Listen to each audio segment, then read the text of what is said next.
Mari kita sekali lagi berdoa sebelum kita masuk dalam acara firman. Bapa di surga, kami bersyukur bahwa dalam kebaktian awal tahun ini kami bisa tetap mendapatkan kesempatan, kebebasan untuk membaca, mendengar, mempelajari, merenungkan sebagian firman Tuhan. Kami sekali lagi mohon supaya Engkau hadir, memimpin, mengarahkan, memberkati acara firman, penyampaian dan penerimaannya. Dan tolong hamba mudah menyampaikan, berikan kekuatan, jasmani, pikiran, suara, berikan pengurapan, berikan kata-kata, berikan apapun yang dibutuhkan, supaya seluruh firman bisa sampaikan dengan baik, dengan benar, dan dengan sejelas-jelasnya. Dan tolong lengkapi dan bungkus dengan kuasaan pekerjaan rohmu, supaya jangan firman itu keluar dan kembali sia-sia, tapi biarlah semua tertanam, tumbuh, berbuah dalam kehidupan kami untuk kemuliaan nama Tuhan. Tolong kami semua dalam mendengar, berikan keterbukaan dalam hati kami, berikan konsentrasi yang baik dari awal sampai akhir, dan berikan terang supaya kami bisa mengerti, dan setelah kami mengerti, berikan kami ketundukan, biarlah semua kami percaya pada kebenaran firman, dan semua kami mau menjadi penanggap pelaku dari firman, sehingga semuanya akhirnya membawa kemuliaan bagi nama Tuhan. Setan pasti bekerja, tolong kuatkan semua kami, mari godaan serangnya dalam bentuk apapun. Dan sekali lagi, karena ini adalah kebaktian online, tolong Tuhan jaga baik ketenangan, cuaca, listrik, sinyal HP, wifi, streaming, dan sebagainya, Zoom-nya, apapun yang berurusan dengan hal ini, jaga supaya tidak ada gangguan pada siapapun, dan seluruh acara firman, bahkan seluruh kebaktian, berjalan dengan baik. Terima kasih Bapa, dalam nama Yesus kami berdoa. Amin.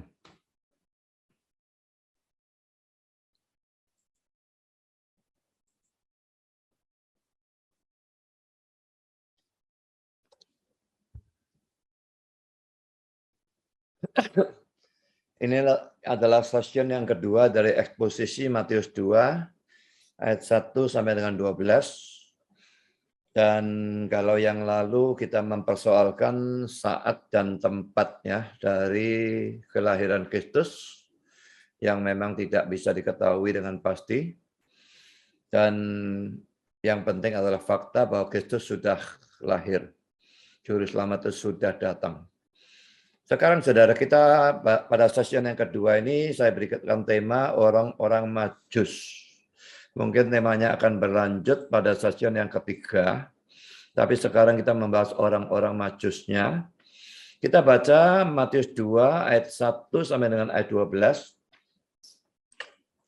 Sesudah Yesus dilahirkan di Bethlehem di tanah Yudea pada zaman Raja Herodes, datanglah orang-orang Majus dari timur ke Yerusalem dan bertanya-tanya, di manakah dia, raja orang Yahudi yang baru dilahirkan itu? Kami telah melihat bintangnya di timur dan kami datang untuk menyembah dia. Ketika Raja Herodes mendengar hal itu, terkejutlah ia beserta seluruh Yerusalem.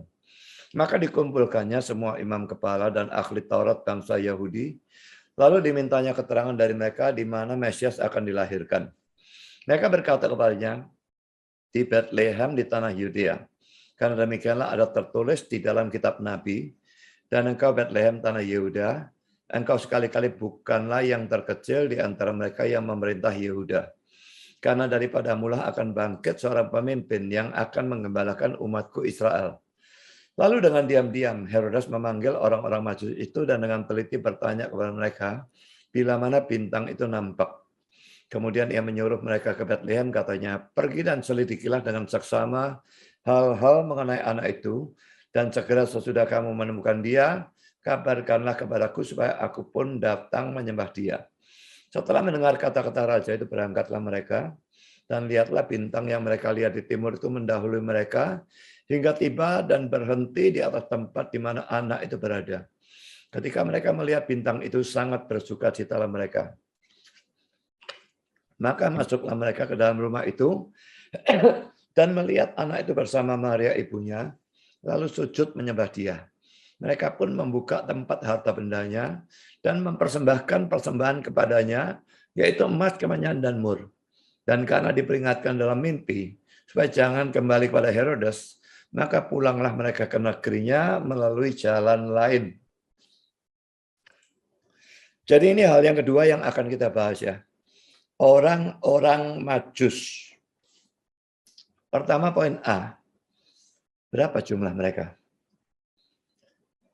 Sudah terlalu amat sering dikatakan bahwa jumlah mereka itu 3.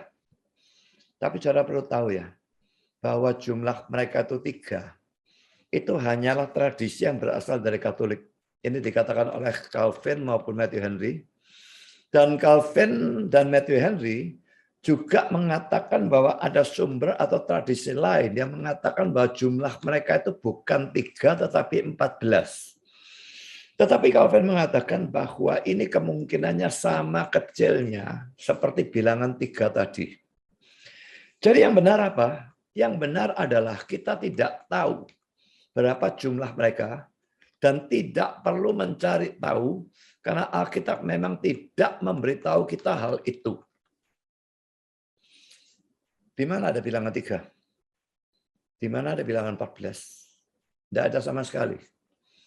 Jadi itu cuma tradisi dan sebetulnya bagaimana kita tidak tahu. Ada banyak hal-hal seperti itu, saudara ya.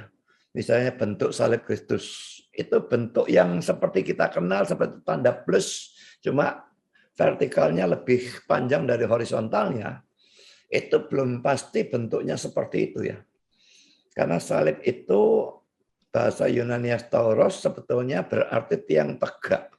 Dan itulah salib yang mula-mula. Lalu muncul variasi-variasi bentuk X, bentuk Y, bentuk huruf T besar, bentuk huruf plus seperti yang kita kenal dan sebagainya. Tapi yang mana salib yang digunakan menyalib Kristus kita sebetulnya tidak tahu. Jadi sama dalam hal ini ya. Sudah terlalu sering orang bilang 3. Sebetulnya kita tidak tahu. 3 itu tidak punya dasar Alkitab apapun. Sekarang mari kita lihat kata-kata Matthew Henry maupun Calvin yang tadi sudah saya sentil sedikit ya. Matthew Henry berkata, tradisi dari gereja Roma, maksudnya Roma Katolik ya, adalah tolol atau tak bernilai, bahwa jumlah mereka adalah 3. Sekalipun satu dari orang-orang kuno mengatakan jumlah mereka 14. Bahwa mereka adalah raja-raja, dan bahwa mereka dikuburkan di Kolen, dan karena itu disebut 3 raja dari Kolen. Kami tidak ingin untuk menjadi bijaksana, melebihi apa yang tertulis, maksudnya tertulis dalam Alkitab. Alkitab tidak mengatakan mereka raja, sekalipun mungkin saja mereka raja, tetapi tidak dikatakan demikian, berarti itu cuma tebaan. Alkitab tidak mengatakan jumlahnya 3 ataupun 14. Jadi kita tidak boleh ingin menjadi lebih bijaksana, lebih tahu dari Alkitab. Itu menjadi sok tahu. Natal tanggal 25 Desember, saya sudah katakan kemarin, itu omong kosong. Bambang Nursana memastikan 25 Desember bagi saya dia tolol. Jadi itu omong kosong yang terlalu lama dipercaya oleh orang, sehingga sekarang Natalan 25 Desember semua. 3 ini sama saja, 14 juga sama.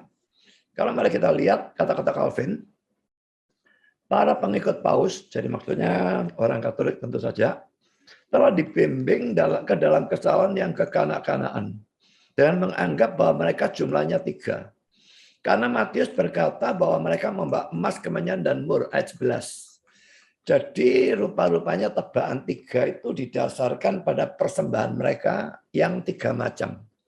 Persembahan mereka emas, kemenyan, dan mur. Karena persembahannya 3, maka lalu diasumsikan orang Majusnya ada 3. 1 mbak kemenyan, 1 mbak mur, 1 mbak emas. Tapi yang mengatakan demikian siapa? Dalam Alkitab tidak ada. Saya lanjutkan. Tetapi sang ahli sejarah, maksudnya Matius, tidak mengatakan bahwa setiap mereka memberi persembahan sendiri secara terpisah. Tetapi ia berkata bahwa 3 pemberian-pemberian itu diberikan bersama-sama. Pengarang kuno itu, siapapun dia adanya, yang tafsirannya tidak sempurna tentang Matius, membawa nama Chrysostom, dan diperhitungkan di antara pekerjaan-pekerjaan Chrysostom, berkata bahwa mereka berjumlah 14. Jadi siapa ada orang kuno yang menebak 14, apa dasarnya? Lebih tidak ada dasar lagi. Ya, ini membawa kemungkinan sama kecilnya seperti yang lain. Itu mungkin telah datang dari suatu tradisi dari bapak-bapak, tetapi tidak mempunyai dasar yang kuat. Menurut saya bukan saja tidak mempunyai dasar yang kuat, tetapi tidak mempunyai dasar sama sekali. Karena saudara, kita tahu sekarang bahwa orang Majusnya itu tidak kita ketahui bilangannya. 3 ya bisa saja, tetapi tentu tidak harus 3. 14 ya bisa, mau 20 ya bisa. Tapi kita tidak tahu, itu yang benar. Karena itu saudara, kalau misalnya di gereja saudara ada drama Natal, atau di gereja manapun ya, membuat drama Natal, jangan berikan keharusan orang Majusnya harus 3. Mau 2, mau 5, mau 10, terserah. Tetapi harus lebih dari 1. Karena kata yang digunakan adalah kata bentuk jamak. Nanti kita akan lihat hal itu. Ya, dalam bahasa Indonesia orang-orang Majus. Dalam Inggris banyak yang menerjemahkan wise men, M-I-N. Jadi itu bentuk jamak. Jadi karena itu ya orang Majusnya paling sedikit 2 kalau membuat drama Natal. Tapi tidak harus 3, tidak harus berapapun, 2 atau lebih, terserah. Lalu saudara, sekarang kita masuk pada poin B. Siapa sebenarnya orang-orang Majus itu? Dalam terjemahan dari King James, RSV, ESV, New King James, diterjemahkan wise men.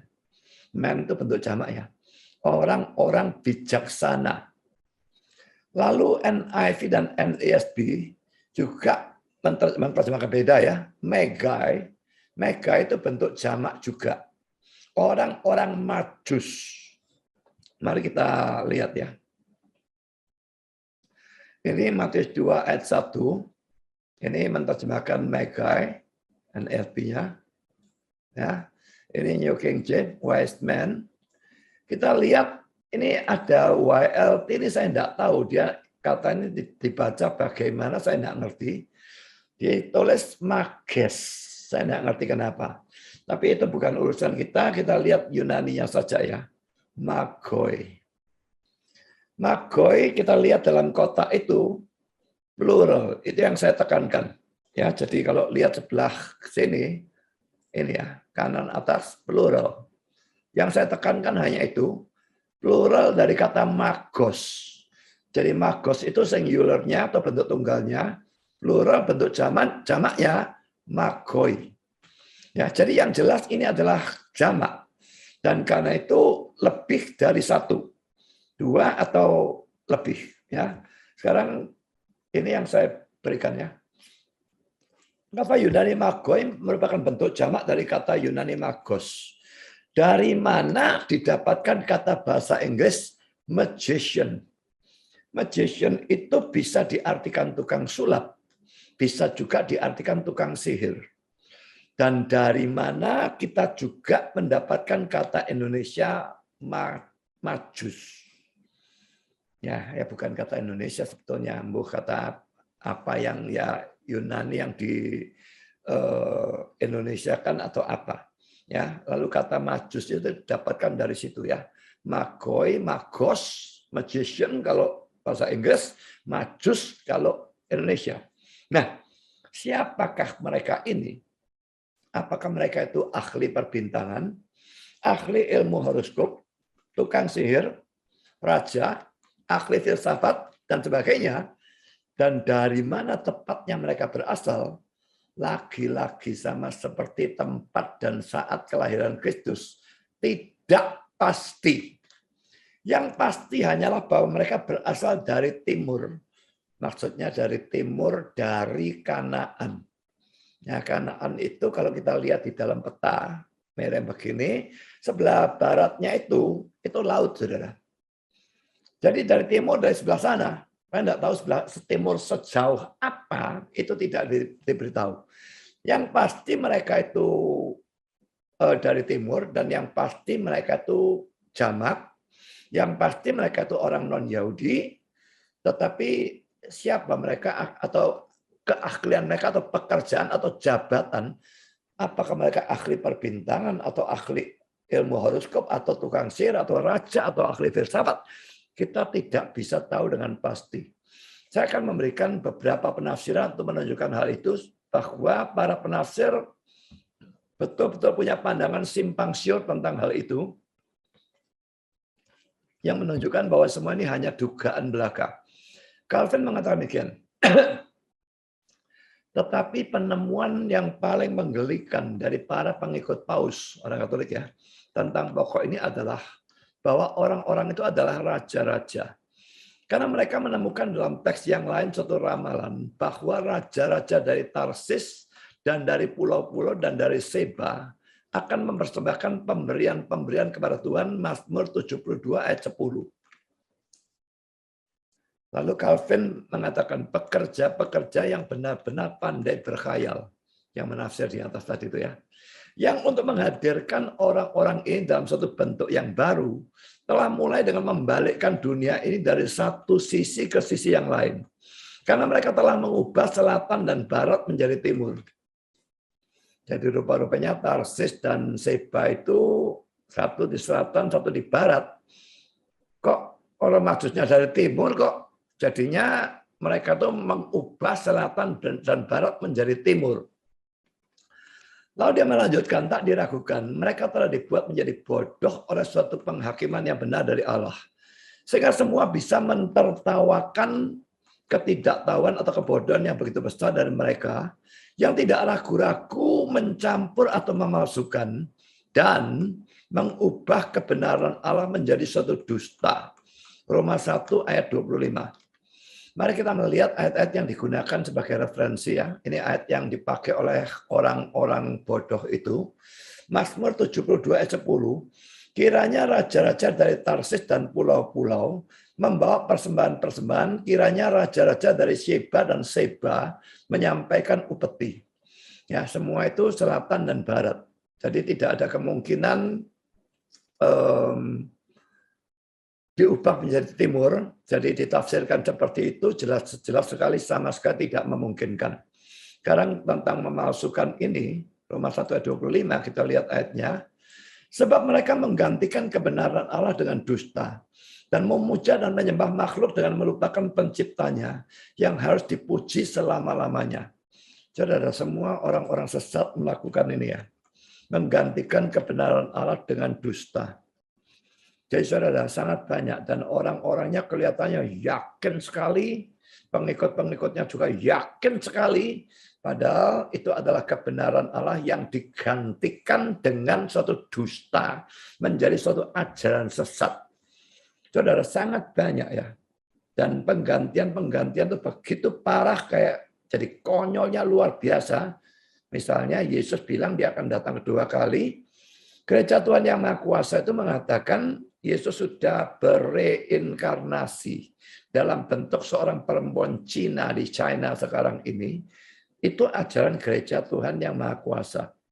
Saya tidak merasa perlu membahas ketololan semacam demikian. Karena Yesus tidak akan reinkarnasi. Dia berinkarnasi pada Natal. Dan nanti datang kembali kedua kalinya pada akhir zaman. Tidak ada reinkarnasi. Dan apalagi menjadi seorang perempuan. Ini adalah omong kosong konyol yang tidak punya dasar Alkitab sama sekali, bahkan menabrak semua dasar Alkitab yang mengatakan dia akan datang kedua kalinya menjadi hakim, semua dikiamatkan. Dan yang akhirnya tertinggal hanya surga dan neraka. Kalau dia datang tapi masih semua jalan terus seperti normal, ini omong kosong sama sekali. Jadi saudara, itu kebenaran yang digantikan dengan dusta, dan sangat banyak hal seperti itu. Nah saudara, sekarang untuk mengetahui letak dari Tarsis, Sheba, dan Seba, mari kita melihat beberapa tafsiran di bawah ini. Adam Clarke dalam tafsirannya tentang Mazmur 72 ayat 10 mengatakan demikian. Raja-raja dari Tarsis dan dari pulau-pulau akan membawa pemberian-pemberian. Sekalipun Salomo tidak memerintah atas Kilikia, dari mana Tarsus adalah ibu kotanya. Perhatikan ya. Yang tadi Tarsis, sekarang dia dibicarakan Tarsus. Tetapi ia bisa menerima pemberian-pemberian bukan dalam arti upeti. Karena mincha, Kata yang digunakan di sini berarti suatu persembahan syukur atau persahabatan. Raja-raja dari Sheba dan Seba, kedua negara dari Arab, maksudnya Arab Saudi. Saudara, saya berikan catatan ya. Rupanya Adam Clarke mencampur adukkan dua nama ini, Tarsis dan Tarsus. Itu beda sebetulnya. Bagaimana dia bisa tidak tahu bedanya, saya agak bengong. Kok bisa orang ini padahal pinter, kenapa bisa mengacau balaukan Tarsis dengan Tarsus. Tarsus itu tempat kelahiran Paulus, ada di utara. Tarsis ada jauh di barat. Sedangkan Sheba dan Seba memang ada di Arab, tapi jauh hampir di ujung selatan. Jadi saudara, yang benar sebetulnya Tarsis itu di barat. Barat itu berarti dia nyeberangi laut, tentu saja bukan di laut, karena persis baratnya itu sudah laut. Nah, mungkin ada pulau atau ada ya enggak tahu benua, sambungan benuanya ya. Tapi Tarsis pokoknya di barat. Sheba dan Seba di Arab, dan itu jauh hampir di ujung selatan. Jadi kata-kata Adam Clarke ini menurut saya kacau balau. Sekarang saya berikan Jamieson, Fausset, and Brown dalam tafsirannya tentang ayat yang sama, Mazmur 72 ayat 10. Raja-raja dari Tarsis dan dari pulau-pulau akan membawa pemberian-pemberian. Raja-raja dari Sheba dan Seba. Raja-raja dari barat yang kaya dan jauh, dan dari selatan. Sedangkan pulau-pulau dalam Mazmur 72 ayat 10 pasti tidak mungkin ada di timur karena tidak ada laut di sana. Jadi kalau ini Israel agak miring begini ya, timurnya ini kan dataran semua ya. Itu bukan laut, tidak mungkin ada pulau. Jadi pulau pasti juga ada di barat yang memang merupakan lautan dan banyak pulau-pulau di sana. Sekarang itu tentang Mazmur 72 ayat 10. Dan sekarang kita kembali kepada orang Majusnya ya. Albert Barnes mengatakan begini. Orang-orang bijaksana, ini terjemahan bahasa Inggris wise men tadi ya. Kata orisinalnya di sini adalah magoi. Dari mana datang kata magician atau tukang sihir kita. Sekarang digunakan dalam suatu arti yang buruk. Kalau tukang sihir kan buruk ya. Tetapi tidak demikian dalam orisinalnya. Jadi menurut dia kata magoi aslinya itu tidak dalam arti yang buruk. Bahwa akhirnya diturunkan kata magician yang bisa berarti tukang sihir. Sekarang artinya buruk, tapi orisinalnya tidak demikian. Orang-orang yang digambarkan di sini adalah ahli-ahli filsafat. Imam-imam atau ahli-ahli perbintangan. Apa dari mana dia dapat ini, nanti kita lihat. Itu bisa tetapi juga tidak pasti saya kira ya. Mereka hidup atau tinggal terutama di Persia dan Arab. Mereka adalah orang-orang terpelajar dari bangsa-bangsa timur, membaktikan diri pada astronomi, pada agama, dan pada obat-obatan. Mereka dipandang tinggi oleh istana Persia, diakui sebagai penasihat-penasihat, dan mengikuti perkemahan dalam perang untuk memberi nasihat. Mari kita lanjutkan, nanti kita lihat dasarnya apa gitu ya, tapi itu nanti. Sekarang kita lihat orang-orang ini memberikan penafsiran ya. Adam Clarke. Datanglah orang-orang bijaksana atau wise men dari timur, atau orang-orang Majus datang dari negara-negara timur. Orang-orang Yahudi percaya bahwa ada nabi-nabi dalam kerajaan Saba dan Arab, yang adalah keturunan Abraham dari Ketura.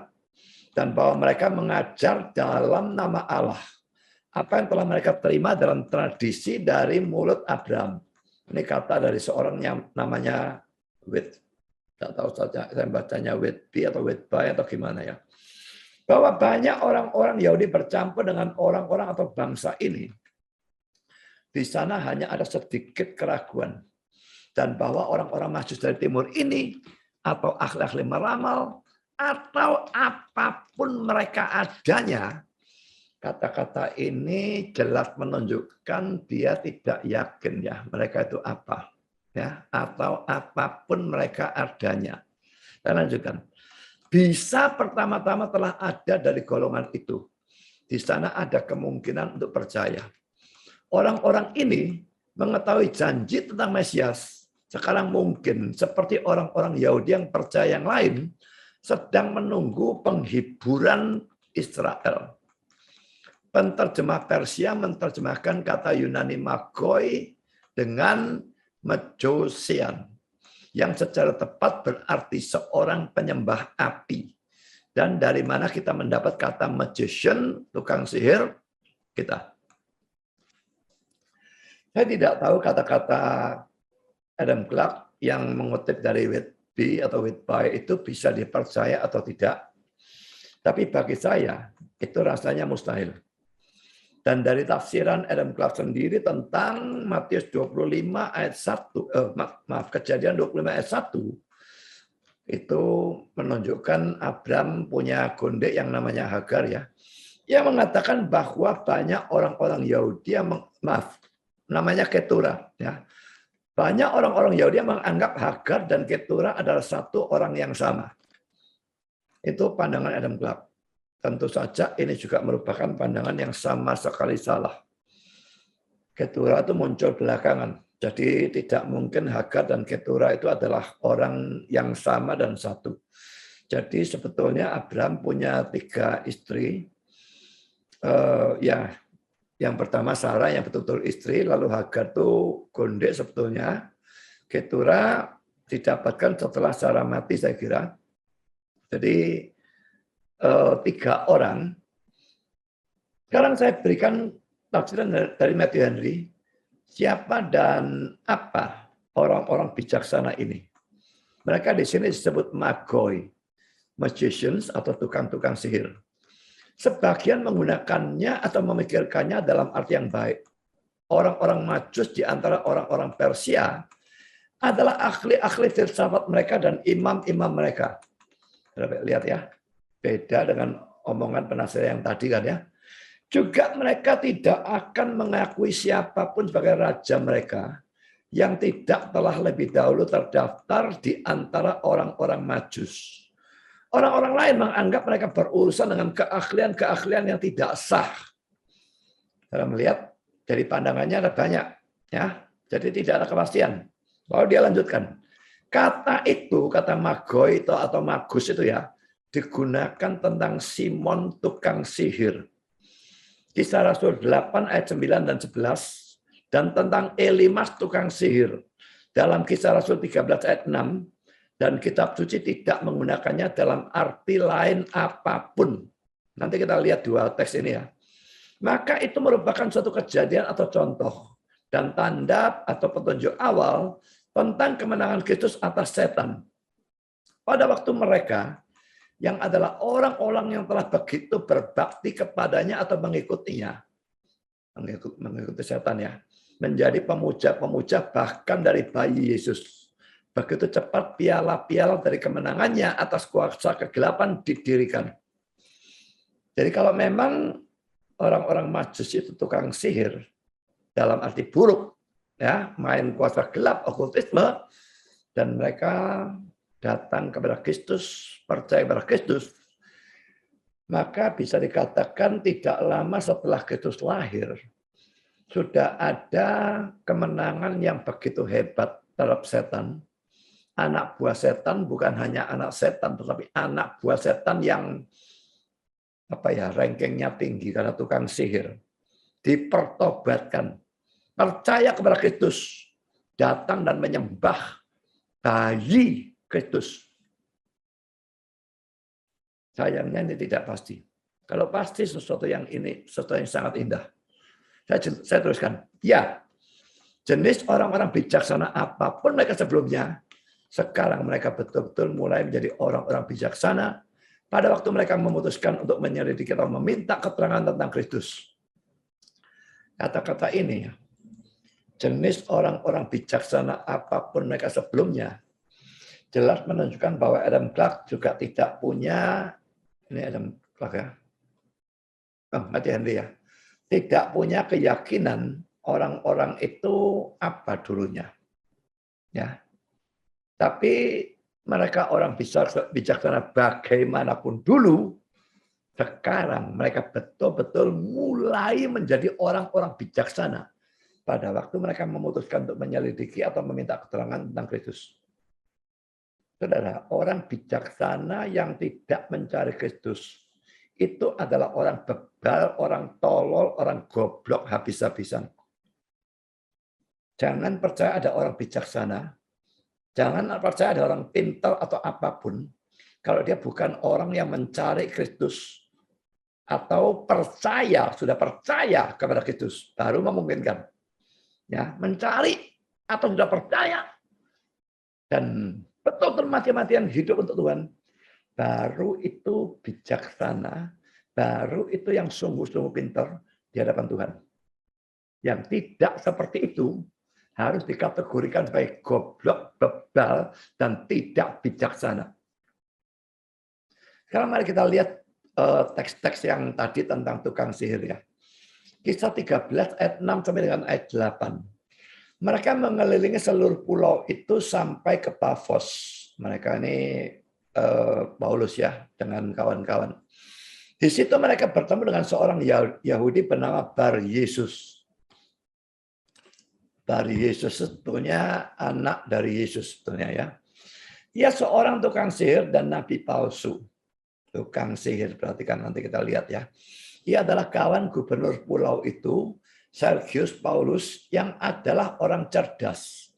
Gubernur itu memanggil Barnabas dan Saulus karena ia ingin mendengar firman Allah.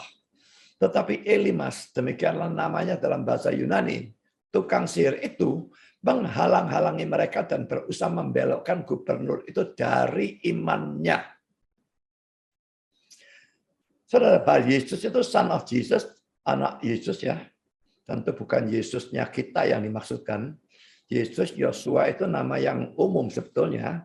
Jadi bisa saja ada nama yang lain sangat banyak dari orang lain. Lalu Elimas itu dikatakan a wise man, seorang bijaksana. Tapi diterjemahkan juga tukang sihir. Nah, lalu poin ketiga, sedangkan kata-kata tukang sihir berasal dari kata Yunani magos.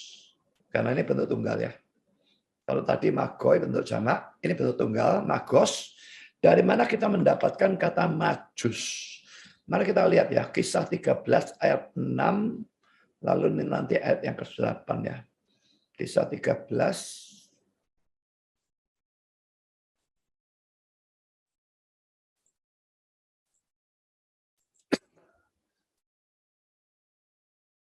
Tukang sihir, nabi palsu, sorcerer, magos ya. Kita bisa lihat di dalam Yunaninya, magon, ini karena dalam bentuk akusatif. Jadi letaknya di dalam kalimat, setiap kata benda itu berubah-ubah tergantung letak dalam kalimat. Kalau sebagai subjek maka magos, tetapi sebagai objek maka menjadi magon. Ya, jadi ini sebetulnya ya magos, a magician atau bisa tukang sihir. Lalu kita lihat ayat yang ke-8. Laki-laki muncul tukang sihir itu, sorcerer, magos laki, magician kalau dalam ASD. Lalu kita lihat di sini magos, magos. Ya. Jadi memang di situ kita melihat tukang sihir. Sekarang kita melihat teks yang setelahnya. Kisah 8 ini juga muncul tukang sihir Simon Magus ini ya. Kita baca kisah 8 ayat 9-11. Seorang yang bernama Simon telah sejak dahulu melakukan sihir di kota itu dan mentakjubkan rakyat Samaria. Serta berlagak seolah-olah ia seorang yang sangat penting. Semua orang besar kecil mengikuti dia dan berkata, orang ini adalah kuasa Allah yang terkenal sebagai kuasa besar. Dan mereka mengikutinya karena sudah lama ia mentakjubkan mereka oleh perbuatan sihirnya. Kata sihir dalam ayat 9 ini berasal dari kata Yunani mageon. Dan perbuatan sihir dalam ayat 11 berasal dari kata Yunani tais mageais. Ya. Jadi mari kita lihat kisah 8 ayat 9 dan 11. Kisah 8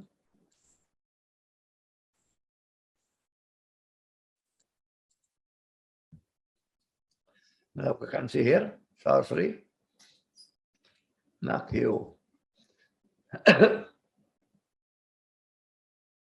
Ini Nagion, laki-laki ada perubahan bentuk, itu bukan sesuatu yang menjadi masalah. Ini participle ya. Lalu ayat 11, perbuatan sihir, sorceries, magia. Ya, dalam Yunaninya. Ini ya. Magiais ya. Jadi magic atau ya perbuatan sihir. Dan kalau dalam bahasa Inggris memang Simon yang satu ini dikenal dengan nama Simon Magus sebetulnya ya. Tapi bahasa Indonesia ya, Simon Magus ya. Tidak tahu itu dari Inggris saya kira. Sekarang saya lanjutkan Saudara Rensky ya. Ini laki-laki kembali membahas orang Majus itu ya. Mereka bukan tukang sihir, tukang sulap, tukang ramal atau penung dan sejenisnya. Penyebutan populer mereka sebagai orang-orang bijaksana mendefinisikan dengan baik apa arti sebenarnya dari magoi. Tapi harus diingat ya, kata wise man dalam King James itu juga terjemahan. Apa itu terjemahan yang benar saya tidak tahu. Ya. Tapi kelihatannya Lenski menerima itu. Cerita itu menggambarkan mereka sebagai ahli-ahli perbintangan. Dan ini membantu untuk menunjukkan bagian dari timur, dari mana mereka datang. Ini tidak bisa adalah Arab. Medo, Persia juga dibuang atau dikeluarkan, karena golongan Majus dari daerah ini tidak dikenal untuk pembelajarannya tentang bintang-bintang. Orang-orang Majus ini datang dari Babilonia, di mana sejak waktu yang sangat kuno dan jauh ke dalam zaman Kristen, astronomi dan astrologi dikejar atau dipraktekkan dengan teliti. Fakta bahwa orang-orang Majus ini melakukan perjalanan jauh ke Yerusalem untuk menemukan raja orang Yahudi yang baru dilahirkan, yang bintangnya telah mereka lihat, menunjukkan bahwa mereka bukanlah orang-orang Yahudi. Tetapi juga bahwa pengharapan mesianik yang besar dari orang-orang Yahudi, suatu pengharapan dalam mana mereka sebagai orang-orang non-Yahudi mempunyai tempat dan bagian, telah disampaikan kepada mereka oleh orang-orang Yahudi dan telah menarik hati mereka. Ini sesuai dengan apa yang kita ketahui tentang Daniel, yang 600 tahun sebelum peristiwa ini dijadikan kepala dari gubernur-gubernur atas semua orang-orang bijaksana dari Babilonia. Daniel 2 ayat 48, tuan dari tukang-tukang sihir, ahli-ahli astrologi, orang-orang kasdim, dan tukang-tukang ramal atau tenung, Daniel 5 ayat 11. Jadi dia punya dasar kitab suci.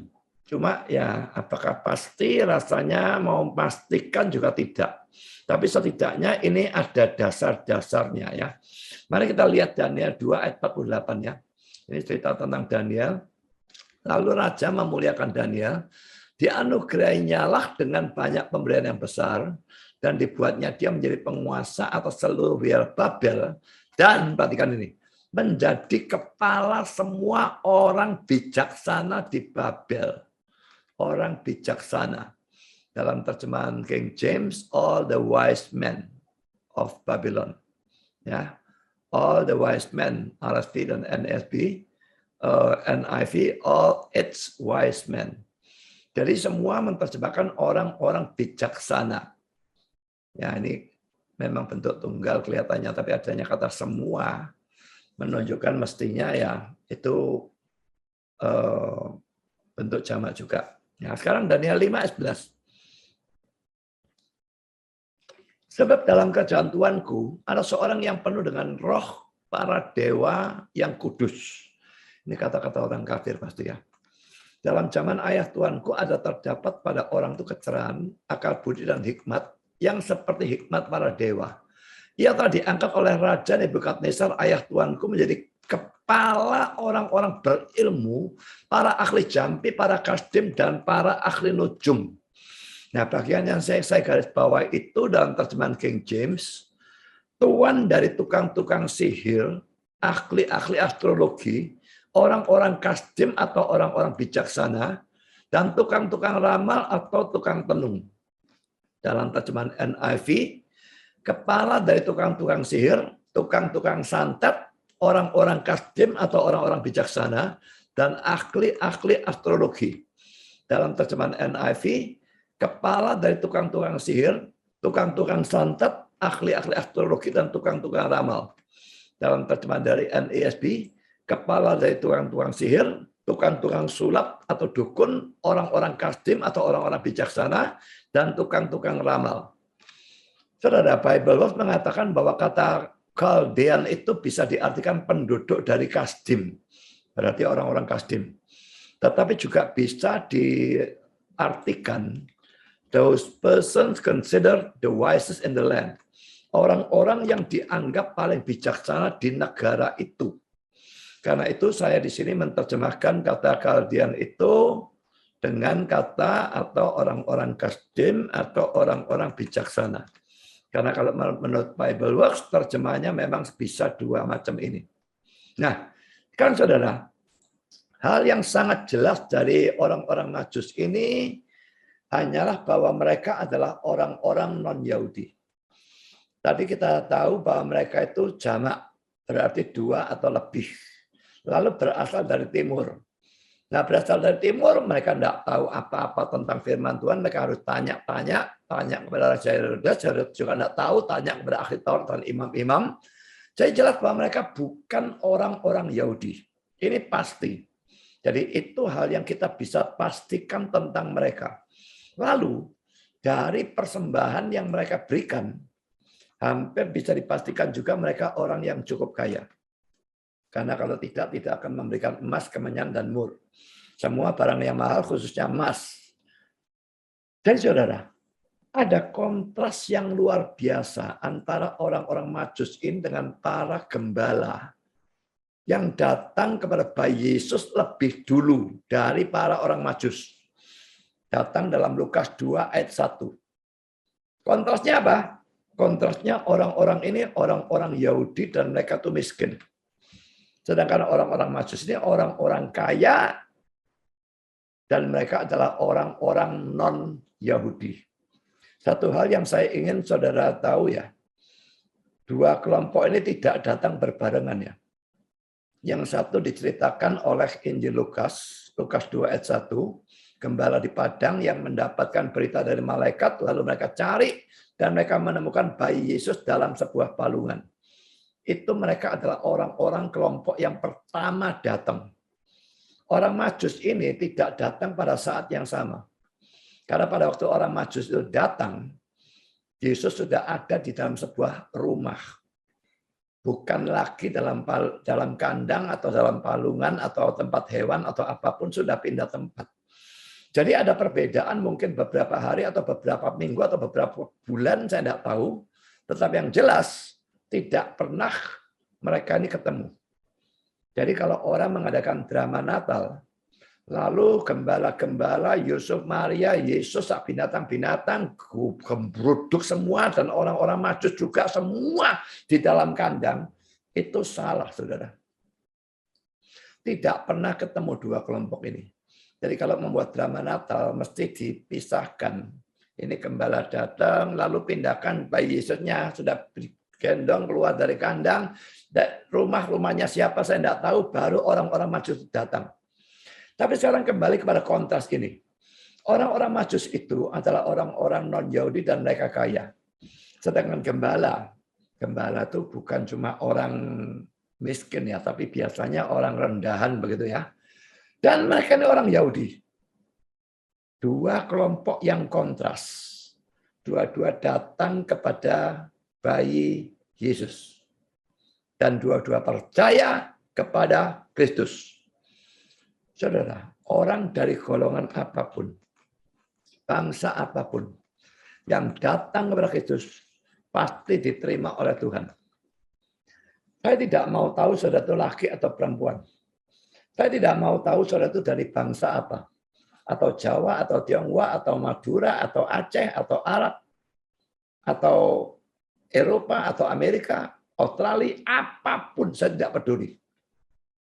Kalau saudara datang kepada Kristus, sudah pasti diterima oleh Tuhan. Tidak ada bangsa yang ditolak. Dalam PL, memang Taurat diberikan hanya kepada Yahudi. Tetapi kepada Israel ya. Tetapi dalam PP itu berbeda. Injil diperintahkan untuk diberitakan kepada semua orang. Dan sekalipun di sini belum masuk zaman PP sebetulnya, Yesusnya baru lahir, tapi sudah ada tanda-tandanya. Ada non-Yahudi yang datang kepada Kristus, dan jelas mereka juga diterima. Mereka beriman, mereka pasti diselamatkan sama seperti gembala-gembala yang adalah orang Yahudi. Saudara kaya atau saudara miskin, saudara punya kedudukan atau saudara orang rendahan, saya tidak peduli siapa saudara. Tapi saya tahu satu hal, saudara adalah orang berdosa. Dan karena saudara adalah orang berdosa, saudara butuh seorang juru selamat. Dan Kristus datang pada Natal dengan satu tujuan utama, untuk mati pada hari Jumat Agung. Dan itu sudah terjadi. Yang mati pada hari Jumat Agung, bangkit pada hari ketiga, Paskah, naik ke surga pada hari ke-40 setelah kebangkitannya, dan duduk sebelah kanan Allah. Siapapun saudara, saudara butuh karya keselamatan Kristus. Saya butuh Kristusnya sebagai Tuhan dan Juru Selamat saudara. Sebaik apapun orang anggap diri saudara, atau saudara sendiri anggap diri saudara, saudara tetap adalah orang berdosa. Saya tidak percaya ada orang baik, saudara. Kalau dalam Alkitab dikatakan ada orang-orang saleh dan sebagainya, itu cuma dalam perbandingan dengan orang-orang lain. Tapi ditinjau dari sudut Alkitab atau dibandingkan dengan kehidupan Yesus yang suci murni, semua orang adalah orang berdosa. Dan karena itu semua orang butuh juru selamat. Kontras ini sesuatu yang menarik bagi kita. Saudara dari orang golongan apapun, tidak masalah. Bahkan golongan dari agama yang lain. Golongan dari agama yang fanatik anti Kristus. Saya tidak peduli. Pokoknya saudara datang kepada Kristus dan percaya pada Dia, saudara diterima, saudara diampuni, dan saudara dijamin selamat. Yang belum pernah datang kepada Kristus, datanglah kepada Kristus. Ingat ya, bukan datang kepada gereja, bukan datang pada baptisan, bukan datang kepada pendeta, bukan datang kepada orang Kristen, tapi datang kepada Kristus. Memang kalau orang sudah datang kepada Kristus, kalau memungkinkan, tidak langsung mati seperti penjahat di atas kayu salib, maka dia tentu harus datang kepada gereja, pada baptisan, pada orang Kristen, pada pendeta, dan sebagainya, memang harus ada. Tapi bukan ini yang menyelamatkan. Yang menyelamatkan datang kepada Kristusnya. Saudara, sudahkah saudara datang kepada Kristus? Ingat ya, jangan ditunda. Oh, masih tahun baru, masih 363 hari terbentang di depan kita. Iya memang, masih 363 hari terbentang di depan kita. Tapi apakah saudara masih hidup dalam 363 hari itu belum tentu juga. Besok saudara mati bisa juga. Dan kalau saudara mati tanpa Kristus, saudara masuk neraka selama-lamanya. Jangan anggap kata-kata saya sebagai ancaman gertak sambal dan sebagainya. Ini ancaman firman Tuhan. Dan ini sungguh-sungguh akan terjadi. Sekali saudara masuk neraka, saudara tidak akan pernah keluar dari sana. Tidak peduli saudara nangis seperti darah. Tidak akan keluar dari sana selama-lamanya. Saya saat ini memberitakan Injil kepada saudara. Datanglah pada Kristus. Bagi yang belum pernah datang. Yang sudah pernah datang, beritakanlah Injil kepada orang-orang lain. Sekarang saudara, saya teruskan lagi pembahasan kita tentang orang-orang Majus ini. Pulpit Commentary, pasti mereka adalah orang-orang kaya karena mereka membawa hadiah atau pemberian yang mahal. Kita menganggap Kristus sebagai sahabat dari orang-orang miskin, tetapi kita tidak mempunyai hak untuk mempersempit konsep atau pengertian kita tentang simpatinya pada satu golongan masyarakat yang manapun. Jadi memang seperti pada khotbah Natal saya tentang Zakheus itu ya, yang saya waktu itu berikan judul, Yesus datang untuk mencari dan menyelamatkan orang kaya. Saya sudah jelaskan di sana bahwa kelihatannya ada banyak ayat yang menunjukkan Kristus ini anti orang kaya, pro orang miskin. Tapi tidak demikian. Saya sudah jelaskan, saudara yang belum nonton, silahkan nonton khotbah saya tanggal 19 Desember kemarin. Ya saudara, kebanyakan memang orang miskin. Karena orang kaya merasa sudah bisa menangani segala problemnya dan tidak membutuhkan apapun, bahkan seringkali merasa tidak membutuhkan Tuhan, lalu mereka tidak mau datang kepada Kristus. Tapi ada orang kaya tidak seperti itu. Tidak semua orang kaya seperti itu. Jadi ada orang kaya yang tetap merasa kebutuhan rohani. Dia punya semua secara jasmani. Dia punya uang triliun. Dia punya mobil mewah, dia punya helikopter, dia punya rumah yang mewah, punya semua. Tapi dia tetap merasakan kekosongan, dia merasa dia butuh sesuatu dalam hatinya. Dan kalau orang kaya seperti itu, dia datang pada Kristus, jelas dia diterima. Sama seperti Zakheus diterima, dia juga diterima.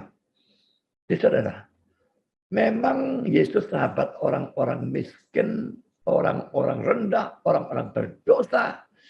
Tapi jangan sampai kita mutlakkan hal itu.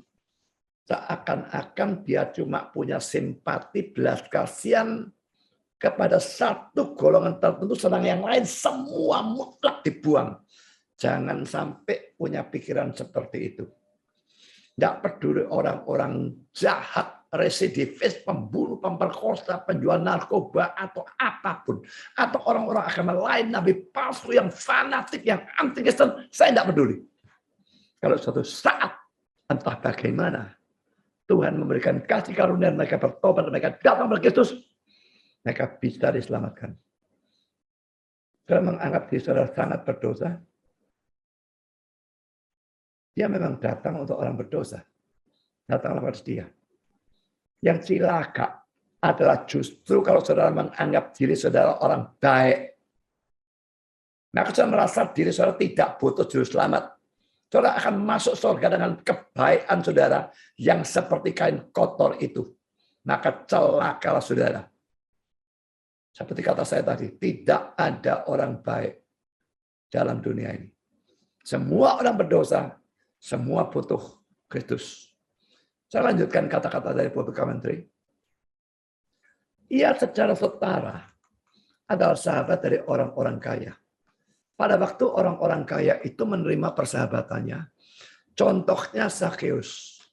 Selanjutnya, orang-orang kaya membutuhkan Kristus sama seperti orang miskin. Kamu yang kaya, hati-hati dengan kekayaanmu ya. Tidak salah untuk punya kekayaan. Tidak salah untuk menjadi orang kaya. Tapi hati-hati supaya jangan sampai kekayaanmu membuat kamu merasa tidak butuh apapun, termasuk tidak butuh Tuhan, termasuk tidak butuh penebusan, termasuk tidak butuh Kristus. Kalau kamu sampai punya pemikiran seperti itu, pemikiran itu dan kekayaan itu membawa kamu ke neraka. Tapi sebaliknya, saudara. Orang miskin sekalipun butuh semua, dia cuma pikir jasmani saja yang dia butuh. Makan besok makan apa? Kontrak rumah dibayar pakai apa? Terus pikir jasmani. Sampai dia lupakan kebutuhan rohaninya. Dan akhirnya dia juga tidak peduli pada Kristus. Dia masuk neraka karena kemiskinannya. Saudara kaya maupun miskin sama-sama sangat mungkin masuk neraka. Dan sangat mungkin juga masuk surga. Pokoknya yang percaya pada Kristus masuk surga. Yang tidak percaya pada Kristus, apapun alasannya, masuk neraka. Orang-orang kaya, selanjutnya ya, juga mempunyai hak untuk memberi kepadanya dari kekayaan mereka. Saudara lihat persembahan janda miskin yang 2 peser. Lalu Yesus berkata, janda ini memberikan lebih banyak dari semua orang kaya itu. Jangan lalu menganggap, aduh kalau gitu Yesus tidak mau persembahan orang kaya. Tentu dia mau, kalau orang kaya mempersembahkan dengan tulus. Yang penting persembahan secara tulus. Kalau persembahannya dengan kesombongan, aku tak kasih 1 miliar supaya semua orang pada mendelik matanya. Persembahan 1 miliar itu dikagumi oleh manusia, saudara. Tapi Tuhan bisa muntah lihat persembahan 1 miliarmu. Kalau kamu persembahkan dengan pemikiran seperti itu. Semua yang kita punya berasal dari Tuhan. Kalau kita memberikan, apa yang kita banggakan waktu itu pemberian dari Dia kok. Kita bisa membanggakan pemberian kita tuh hanya kalau kita menganggap kekayaan itu hasil jerih payah kita. Jerih payahmu itu akan nol kalau bukan ada berkat Tuhan menyertainya. Saudara berkata, saudara pintar bekerja. Pintar di sini kan. Tuhan tinggal sentil sedikit, saudara stroke. Nggak bisa apa-apa. Nggak bisa kerja, nggak bisa apa-apa. Dan saudara merasa saudara punya power karena kaya. Kalau saudara kaya, saudara justru bertanggung jawab memberikan lebih banyak. Karena makin banyak dipercayakan, makin banyak dituntut. Orang yang dipercayakan cuma 1-2 juta, ya dia dituntut untuk memberikan sedikit.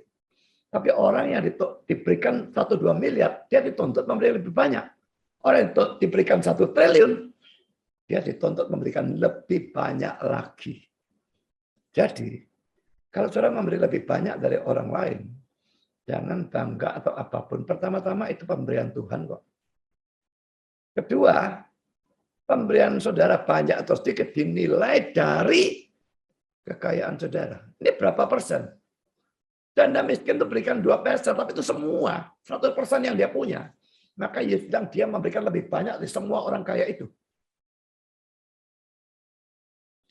Jadi saudara kaya, tapi kalau saudara memang orang Kristen, berarti saudara merasakan cinta Tuhan mestinya. Maka saudara mestinya mencintai dia kembali. Dan kesempatan saudara memberikan persembahan kepada dia. Orang-orang majus dan orang kaya memberikan persembahan yang berharga.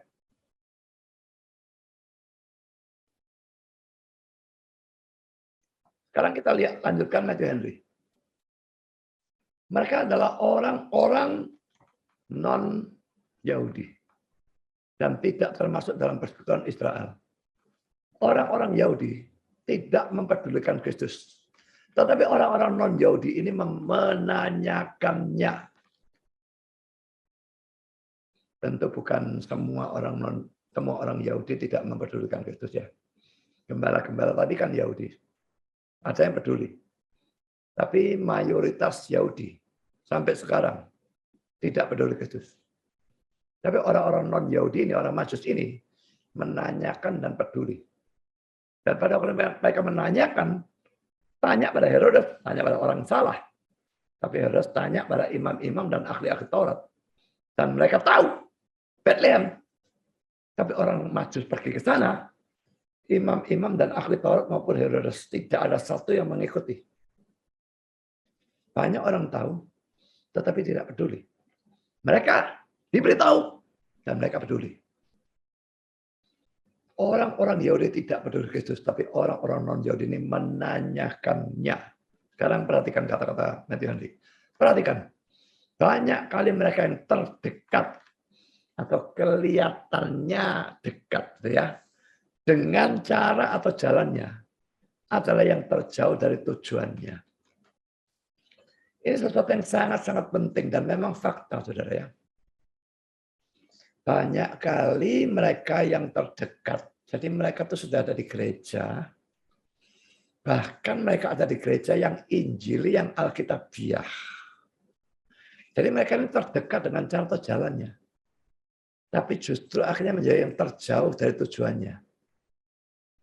Sudah dengar Injil banyak, dengar pelajaran firman banyak, doktrin banyak, eksposisi banyak. Tetap nggak pernah datang pada Kristus.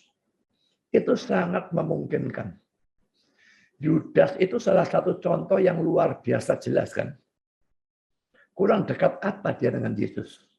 Ikut Yesus 3,5 tahun jadi bendahara, melayani bersama dengan mereka semua, dengan pengajar-pengajarannya, melihat kehidupan Yesus yang suci, melihat mujizat-mujizat yang luar biasa. Sampai mati tidak percaya, bahkan mengkhianat, menjual Yesus. Menyesal bertobat, bukan bertobat sungguh-sungguh. Gantung diri. Dan masuk neraka. Saudara yang banyak mendengar firman, karena sudah ada di gereja yang benar, atau mengikuti kebaktian online yang benar. Banyak mendengar Injil, banyak mendengar firman. Itu tidak menyelamatkan saudara. Kalau saudara tidak pernah datang kepada Kristus dengan sungguh-sungguh. Jadi sekali lagi saudara, datang kepada Kristus dengan sungguh-sungguh. Percaya kepada dia dengan sungguh-sungguh. Bahwa pada waktu dia menderita dan mati, dia menggantikan saudara memikul hukuman dosa yang seharusnya bagi saudara. Saudara percaya itu, saudara diselamatkan. Saudara tidak percaya itu, saudara dibinasakan. Orang-orang yang jauh bisa datang, orang Majus ini. Tapi orang yang dekat tidak mempedulikan. Lalu dia memberikan ayat referensi, lihat pasal 8 ayat 11 dan 12. Mari kita lihat, karena ini Matius pasal 2 eksposisinya, maka kalau dikatakan pasal 8 tanpa kitabnya, berarti ya dari Injil Matius juga. Maka kita lihat Matius 8 ayat 11 dan ayat yang ke-12. Aku berkata kepadamu, banyak orang akan datang dari timur dan barat. Ini Yesus yang ngomong ya. Dari timur dan barat, dari Palestina maksud dia. Berarti dari luar daerah Yahudi ini. Kalau barat, sebelah sana, ya di seberang laut atau di pulau-pulau di sana. Kalau timur, di sebelah sana. Dataran di sana negara apapun. Banyak orang dari sana. Dari luar daerahnya Yahudi. Datang dari timur dan barat. Duduk makan bersama-sama dengan Abraham, Ishak dan Yakub. Di dalam kerajaan sorga. Kontrasnya. Sedangkan anak-anak kerajaan itu. Ini orang-orang Yahudi. Akan dicampakkan ke dalam kegelapan yang paling gelap. Di sanalah akan terdapat ratap dan kertak gigi. Ini jelas gambaran neraka. Jadi orang-orang non-Yahudi duduk makan bersama-sama dengan Abraham, Ishak, dan Yakub di dalam kerajaan sorga. Tapi orang-orang Yahudinya sendiri yang seharusnya dekat, punya Taurat dan sebagainya, seharusnya mereka yang nomor 1 datang kepada Yesus, kenyataannya tidak. Dan mereka akan dicampakkan ke dalam neraka. Di sana akan terdapat ratap dan kertak gigi. Menunjukkan penderitaan yang luar biasa hebat di dalam neraka. Saudara, saudara masuk yang mana? Jelas saudara bukan Yahudi. Tapi saudara datang kepada Kristus, maka saudara akan mengikuti yang warna merah ini. Kalau saudara cuma datang ke gereja, saudara masuk yang di sini. Seharusnya dekat, tapi tidak pernah datang kepada Kristus. Saudara akan masuk neraka dan mengalami penderitaan yang luar biasa tanpa ada akhirnya. Perhatikan kata-kata saya, tanpa ada akhirnya. Masuk neraka itu sekali masuk, tidak akan saudara keluar dari sana. Sekarang Spurgeon mengatakan, ada orang-orang yang jauh dibawa mendekat. Ini orang Majus itu ya. Allah menyelamatkan siapa yang ia kehendaki untuk selamatkan. Jauh kalau dia mau selamatkan, dia bisa selamatkan. Pakai petunjuk bintang, pakai apa, Allah ada kekurangan cara, saudara. Ya. Kasih karunia-Nya paling berdaulat. Kamu tidak bisa melihat seperti yang saya lihat. Begitu banyak orang dibawa kepada Kristus tanpa sering bertanya-tanya mengapa mereka dibawa. Saya telah melihat yang terakhir, telah sering melihat yang terakhir menjadi yang pertama. Dan yang pertama menjadi yang terakhir. Orang-orang yang pertobatannya sukar dibayangkan. Telah bertobat. Sedangkan orang-orang lain, untuk siapa saya telah berharap, dan tentang siapa saya telah berdoa, tetap tidak bertobat. Kalau kita menginjili orang ya, kadang-kadang kita melihat atau kita merasa atau menduga, wah orang ini rasanya bisa nih diinjili bertobat ini. Tapi nanti kita udah injili sampai mendem, sampai jungkir balik, sampai mati tidak mau bertobat. Tapi sebaliknya, ada orang-orang yang mula-mula kelihatan keras sekali, jahat sekali, agama lain, fanatik, anti-Kristen, nabi palsu bahkan, tapi diinjili, bisa bertobat. Itu sangat bisa terjadi. Ya saudara, dalam menginjil, injililah semua yang bisa saudara jangkau. Kalau saudara miskin, tidak perlu minder menginjili orang kaya. Kalau saudara kaya, tidak perlu terlalu merasa tinggi hati menginjil orang yang miskin. Menginjil orang-orang dari bangsa-bangsa yang biasanya anti-Kristen. Tidak peduli, injili.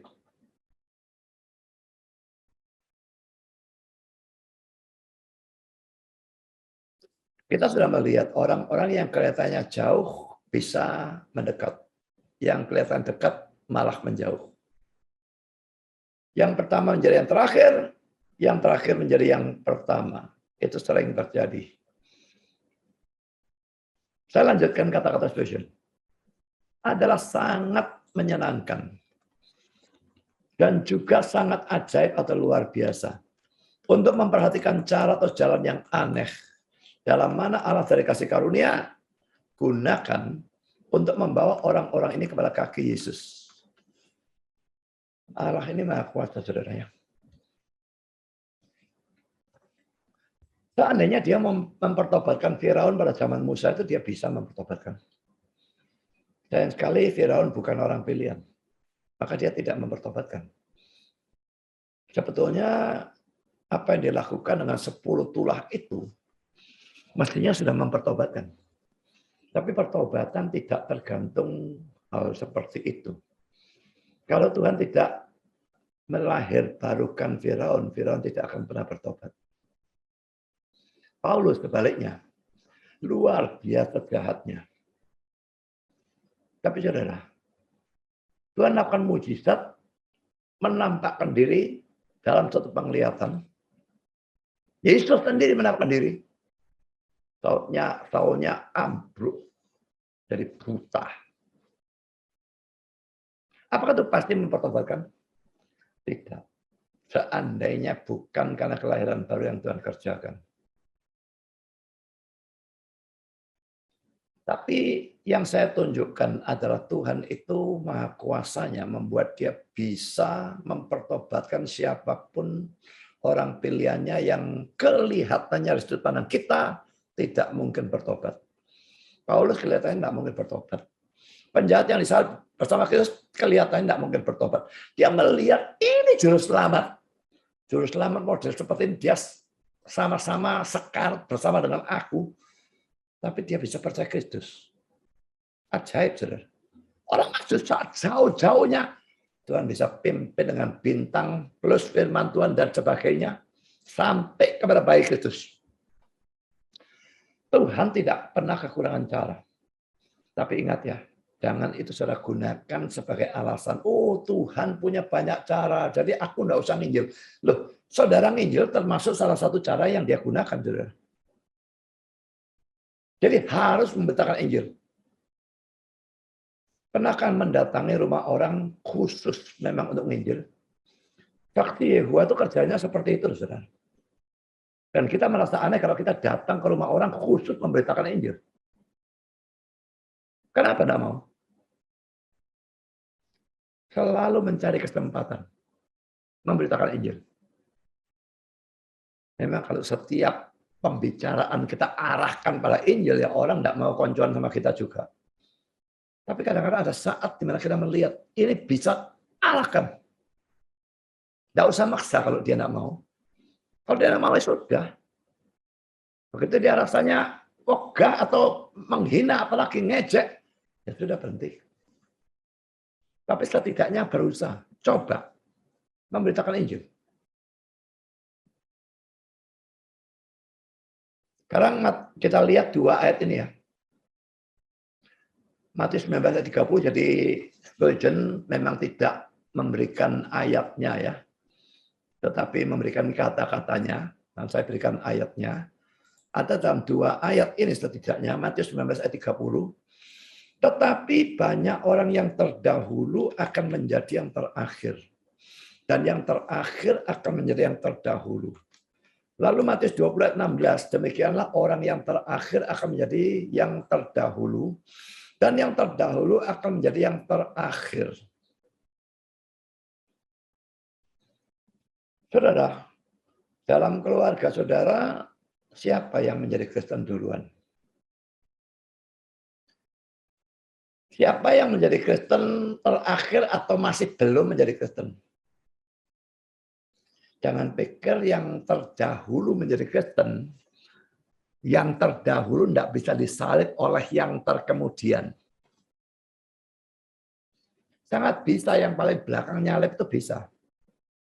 Memang kalau kita melihat perlombaan ya ada salib menyalip ya. Tapi kalau kita melihat maraton begitu ya, tidak ada kemungkinan rasanya yang paling belakang tahu-tahu nyalip yang paling depan. Tapi kalau yang di depan-depan itu bisa saling salib menyalip, bisa. Dalam lomba lari atau renang atau apapun, salib menyalip itu sangat bisa. Lari paling nemen, bisa nyalip, bisa disalib kembali dan sebagainya. Saudara, kalau saudara adalah orang yang pertama dalam keluarga saudara, sekarang ini saudara yang paling unggul dalam pengertian firman, dalam pelayanan, dalam kesalehan, dan sebagainya. Ingat ya ayat ini ya. Orang yang terdahulu akan menjadi yang terakhir menjadi terdahulu.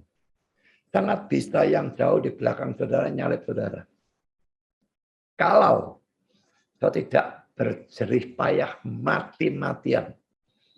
Sekarang sudah ikut Kristus, sudah percaya Kristus, sudah belajar firman, sudah melayani, mati-matianlah terus lakukan tekun sampai mati.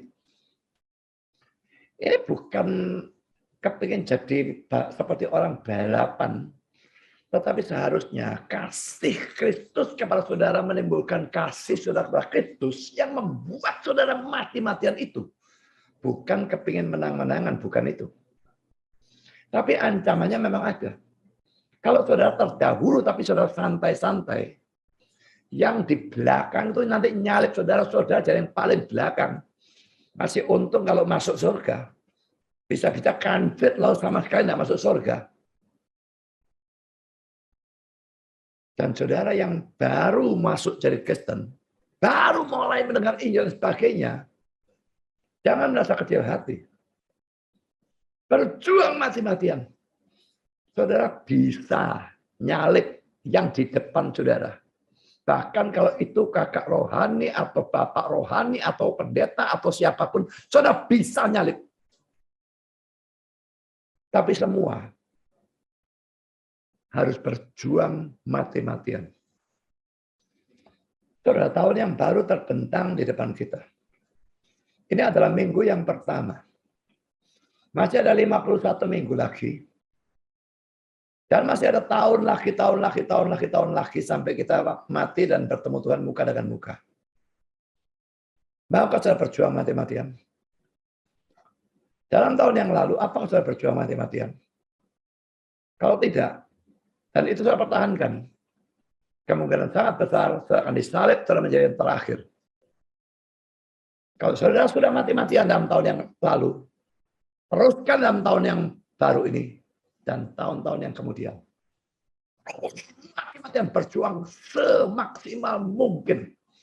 Lakukan pelayanan semaksimal mungkin.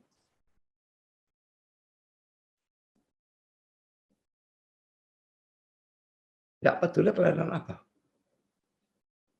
Apakah jadi chairman? Apakah jadi guru sekolah minggu? Apakah jadi majelis? Apa jadi penginjil pribadi? Apa jadi pengkhotbah, penginjil, pendeta? Dosen teologi? Lakukan pelayanan semaksimal mungkin.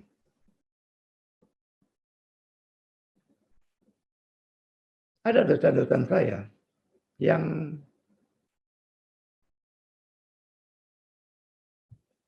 sekalipun sebetulnya sangat berkarunia dan sangat pintar.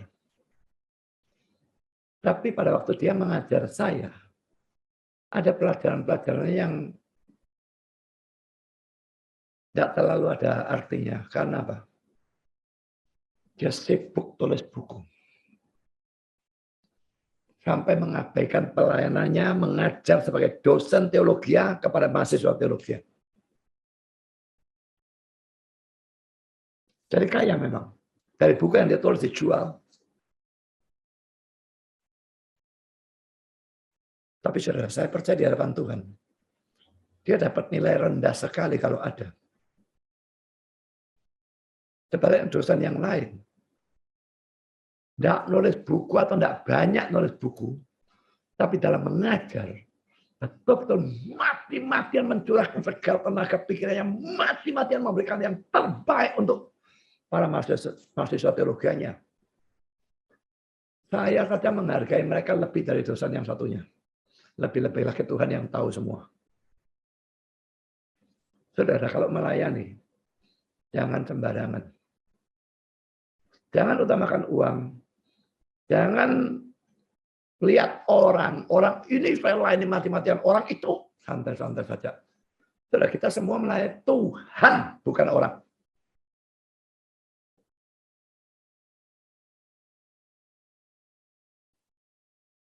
Dan lakukan pelayanan yang berguna ya. Bukan pelayanan yang wah, tapi nilainya 0. Kemarin saya melihat di Facebook, orang memasukkan video, dipentong, apa itu ya? Ya peresmian atau apapun, saya tidak ngerti apa namanya istilahnya. Karena itu berbentuk monumen. Tadinya ditutup kain, lalu disingkapkan, dipaskan pada tahun baru gitu ya. Saya lihat monumennya berbentuk bola dunia, ada orang di atas, narik orang yang mau jatuh begitu ya.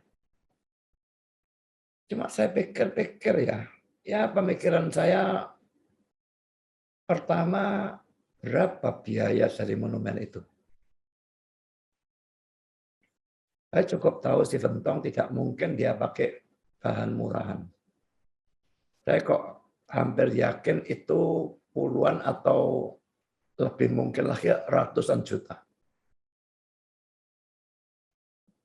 Tapi lebih penting lagi, saya pertanyakan, gunanya monumen itu apa?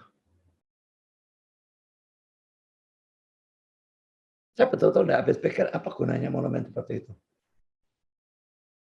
Apa dengan melihat itu lalu orang lebih bersemangat menginjil?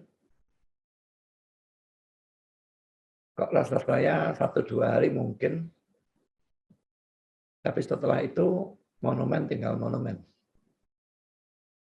Menghabiskan duit banyak dan tidak ada guna menurut saya. Kalau saya jelas tidak akan menggunakan uang dalam jumlah seperti itu untuk sesuatu yang tidak berguna. Saya mati-matian memikirkan berguna atau tidak, baru saya lakukan. Kalau memang berguna, saya tidak tekan-tekan menggunakan uang dalam jumlah besar, tentu saja sebanding dengan kemampuan gereja kami yang adalah gereja kecil. Tapi kalau tidak berguna, Rp1.000 pun saya tidak mau keluarkan. Jadi saudara, kita menghadapi tahun yang baru. Maka saudara maksimal. Belajar firman, berdoa, melayani, memberitakan Injil. Melakukan apapun yang berguna untuk manusia. Mempertobatkan yang belum percaya. Menumbuhkan yang sudah percaya. Dan memuliakan Tuhan kita. Maka saudara, Tuhan memberkati saudara. Amin.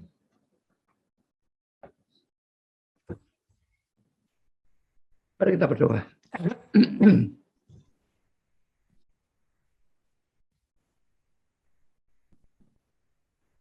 Di surga, terima kasih kami sudah boleh mendengar sebagian firman. Dan kami sudah belajar hal-hal yang memang tidak bisa diketahui dengan pasti tentang orang Majus.